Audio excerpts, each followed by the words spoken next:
Enoque e as profecias do fim. Os dias de Noé se repetirão. O tempo não é linear, ele é cíclico. Enoque, o escriba da justiça, viu o futuro enquanto ainda vivia no passado. Suas visões cruzaram milênios para alcançar os dias em que vivemos, dias que ele chamou de os tempos finais. No livro de Enoque, há uma profecia poderosa e assustadora. Os mesmos espíritos que corromperam a terra nos dias de Noé retornariam nos últimos dias. Espíritos de gigantes mortos, os nefilins que se tornaram entidades errantes, demônios sem corpo, sedentos por habitar o homem novamente. E os espíritos dos gigantes afligirão, oprimirão, destruirão, atacarão, lutarão e causarão destruição sobre a terra. Enoque 15:11. Esses seres espirituais invisíveis mas ativos estão por trás das guerras, das perversões morais, da idolatria, da corrupção dos líderes e da degradação da humanidade. É por isso que Cristo, séculos depois, alertaria: como foi nos dias de Noé, assim será também a vinda do Filho do Homem. Mateus 24:37. O que havia nos dias de Noé? Hibridismo genético, decadência espiritual, alianças entre humanos e entidades caídas, e uma humanidade inconsciente de sua ruína. Até que o dilúvio veio. Hoje estamos às portas de um novo dilúvio, mas desta vez de fogo e juízo. Enoque viu os sinais: a corrupção dos líderes, a manipulação da verdade, a exaltação do mal como bem, a perseguição dos justos e uma guerra espiritual velada nos céus. Naqueles dias, a violência e a injustiça se multiplicarão, e o julgamento cairá sobre os grandes. Enoque 99:2. Mas em meio ao caos há uma promessa: os eleitos serão preservados. Aqueles que guardam a fé, que despertam do sono espiritual, que não se curvam diante do sistema corrompido, esses serão como Enoque, arrebatados, ocultos no Altíssimo, protegidos no dia do mal. A parábola dos animais, o código secreto da história humana.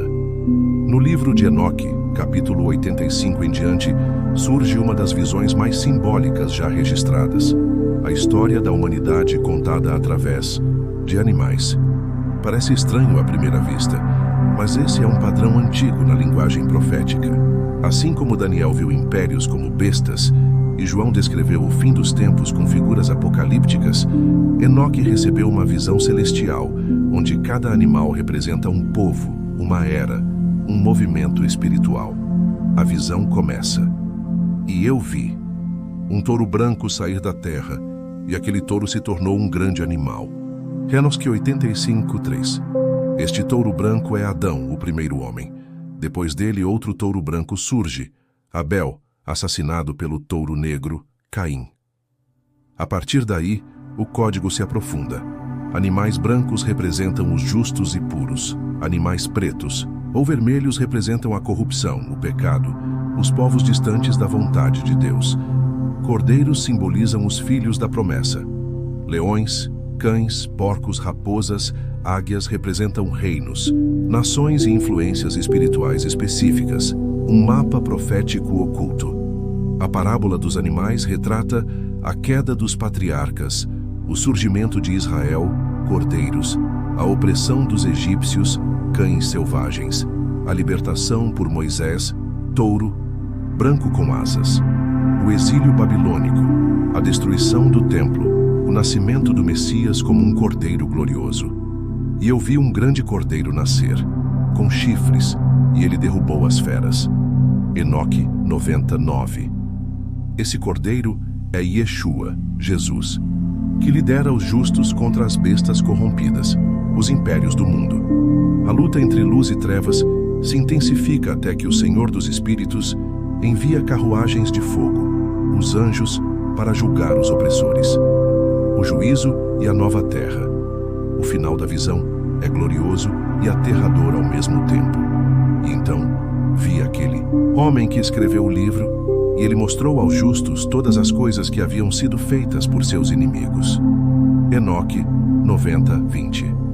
Esse escriba é o próprio Enoque, testemunha do juízo. No fim, a terra é renovada. Os animais puros, os justos, herdam um novo jardim semelhante ao Éden, onde o mal é expulso para sempre. O que isso revela? A parábola dos animais é um código espiritual da história humana, mostrando que Deus sempre teve um povo, que os impérios terrenos são apenas sombras de uma guerra espiritual, que os justos, mesmo perseguidos, serão justificados, que o julgamento virá e será executado com justiça divina. A maioria nunca leu isso. Muitos líderes sequer sabem que essa parte existe, porque o livro de Enoque foi rejeitado pelos sistemas religiosos que servem ao poder e não à verdade. Enoque, Judas e Pedro, o mistério do abismo e o juízo dos anjos caídos. Você já se perguntou por que o apóstolo Judas, em sua curta carta antes do Apocalipse, cita palavras exatas do livro de Enoque? Eis que o Senhor vem com milhares de seus santos para executar juízo. Judas 1, 14 e 15, citação direta de Enoque 1, 9. Essa citação não aparece em nenhum outro livro do Antigo Testamento, apenas em Enoque. Isso nos obriga a fazer uma pergunta essencial. Por que Judas, irmão de Jesus, cita um livro proibido? Simples, porque ele não era proibido na época. No século I, o livro de Enoque circulava entre os judeus messiânicos como fonte legítima de revelação. O próprio Pedro também o cita de forma indireta. Deus não poupou aos anjos que pecaram, mas lançando-os no Tártaro, reservou-os em cadeias eternas. 2 Pedro 2, 4. O termo Tártaro é raríssimo e aparece quase exclusivamente no livro de Enoque e na mitologia grega para descrever o abismo profundo onde os anjos caídos foram aprisionados. O que isso revela? Ambos os apóstolos fazem referência a uma verdade tremenda. Os anjos caídos, os vigilantes, foram julgados e presos em regiões infernais, aguardando o juízo final. E Uriel disse: estes são os anjos que se uniram às mulheres e geraram gigante. Enoque 19:1. Eles corromperam a terra, ensinaram feitiçaria, manipularam a criação e deram origem a aberrações chamadas de nefilins, o elo oculto que a igreja cortou. A igreja primitiva lia Enoque. Os primeiros cristãos sabiam da queda dos vigilantes. Mas com o passar dos séculos e a institucionalização da fé, esses textos foram ocultados. Por quê? Porque revelavam uma guerra espiritual muito maior do que a teologia simplificada queria admitir. Que havia seres espirituais caídos manipulando a humanidade, que o DNA humano havia sido corrompido, que o Messias veio não apenas para salvar almas, mas para restaurar toda a criação. Enoque descreve o mesmo juízo final anunciado por Jesus, Paulo, Pedro e João. E agora, com a descoberta dos manuscritos do Mar Morto em 1947, essas verdades estão voltando à tona, e o sistema religioso não pode mais escondê-las. A revelação final, o livro de Enoque, não é uma fábula, é uma chave profética para entender o que está por vir. Judas sabia disso, Pedro sabia disso, a igreja antiga sabia disso, e agora você está sabendo também. Essas coisas foram escritas para o tempo do fim. Enoque 1:1. E nós estamos vivendo esse tempo, os dias de Noé, a volta dos nefilins e a preparação. Para o fim, Jesus disse claramente: assim como foi nos dias de Noé, assim será a vinda do Filho do Homem. Mateus 24:37. Mas o que realmente aconteceu nos dias de Noé? A maioria pensa apenas em corrupção moral ou violência, mas o livro de Enoque e Gênesis 6 revelam algo muito mais profundo. Os filhos de Deus viram que as filhas dos homens eram formosas e tomaram para si mulheres e geraram filhos, os nefilins. Gênesis 6, 2, 4. Esses seres híbridos, parte anjo, parte humano, corromperam o DNA da criação.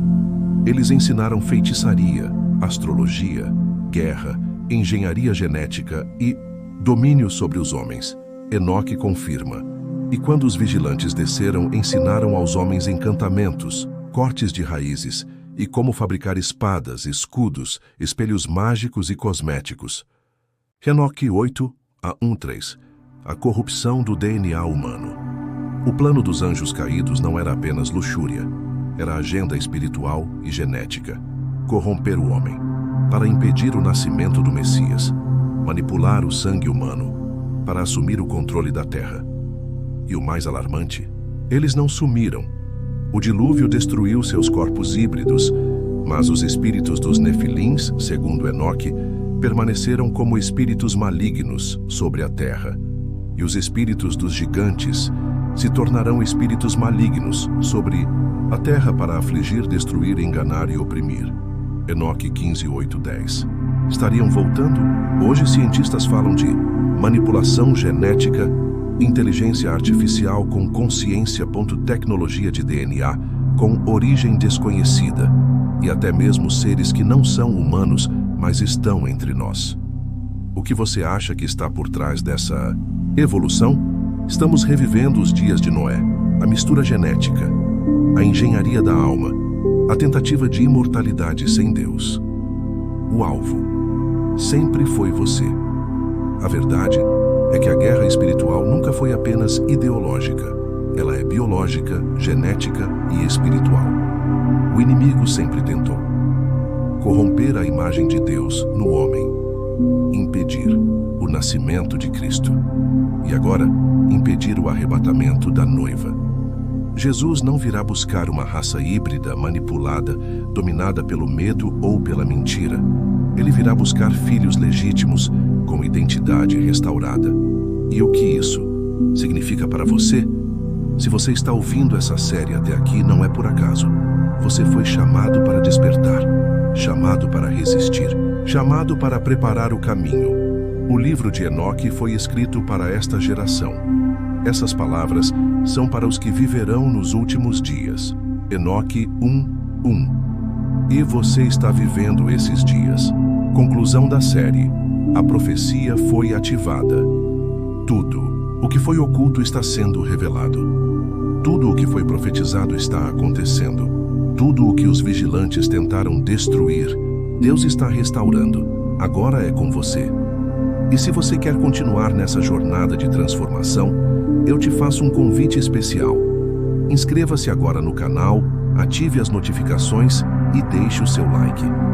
Isso não só me ajuda a continuar produzindo mais conteúdos como este, mas também envia uma mensagem clara ao universo de que você está comprometido com a sua transformação. E lembre-se, você é criador da sua realidade. Você merece uma vida extraordinária.